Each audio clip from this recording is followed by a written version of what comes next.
Everyone, today I want to show you how to change the batteries in your Walker's Razors earmuffs.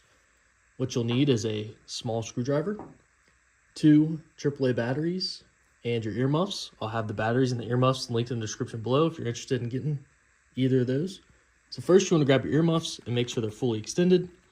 Next, the side that doesn't have the volume button, you want to flip over to that. And there's these 3 little grooves on each side. You'll take your thumbs, push up. This will release this cover, expose your batteries. Next, you want to grab your screwdriver and just pop out the old batteries.